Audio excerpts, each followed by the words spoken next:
Poet Meno Lovenstein is professor of economics emeritus at Ohio University. For him, economics is a drama of decision made cruel by the choices of scarcity. When he teaches economics, he talks to his students about the cost of choices and the pain of choices. I'm Dave Anderson. But as a poet, Lovenstein sympathizes with the people who have to face those choices. Against a Garden Wall is his most recent volume of poetry. The title comes from one of his poems about the cruel hysteria of World War II and the innocent people shot in the fury of the times. Shoot us simply through the heart, peasant, worker, human beings. We do not die, we never have. Who else will plow the fields in spring, when earth hard with winter soft and sweet for men? These hands, oak and lonely, trust a woman's throat, breathing time. We build her thatch and brick, adult gratitude for children and their voices. Early, long before the morning sun brightens gladly on the earth, stand him blinded and unshaved. He falls with kind humility, knowing you must face your evening conscience and the slow stare of men to come. Bullet through our sinking heart, we do not die.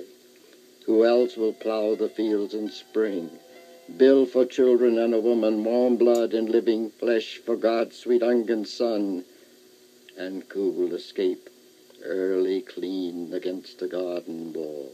Lovenstein says he writes poems because there's a mystery in himself that he cannot understand. I would argue that every person is a poet. The poems are all but uttered by every single person almost every moment of their lives. And the only difference between the announced poet or pronounced poet is that he gets it out into words. But the feelings, the instincts are in every human being almost every moment of existence. So how to account for the need to say it in words, I don't know. People will call it a gift. So I have always written poems because it seems to me there's a cry in every human being that somebody should acknowledge, and one way of acknowledging is to write the poem they wish they could write. When he writes a poem, Lovenstein feels he serves a need for sensitivity. As a poet and teacher, Lovenstein looks for uniqueness in people and in moments. Although he says the world is perfect, except for its total imperfection, he finds that people, like snowflakes, are different, and yet perfect in their differences. Star designs in falling silence, puffy white to frozen brown. Whisper fingers on icy faces, soft cold scoops in stony hands. Trees and bushes, blooming snow, children grass, tucked in winter. Lovenstein is 77 years old and remains optimistic in the presence of discouraging events. As a poet and teacher, he believes in the creative human spirit. Most of what's happening in the world is unperceived, and it's astonishing when I see friends of mine who have died. My major feeling is not that they're dead, but that they were never alive in the first place, or not sufficiently alive. It's the unlived part of a life that seems to me the real tragedy. So I write poems in a valiant effort to touch some of these moments in life.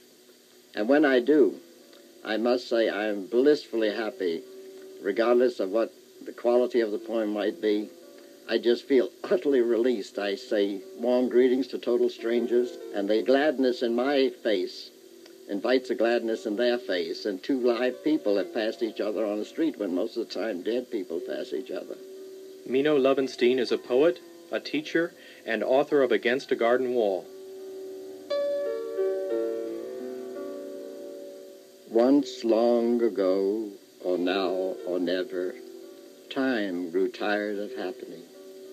The face of clocks were sleepy, and the sand in hourglasses burned with fever and mirage.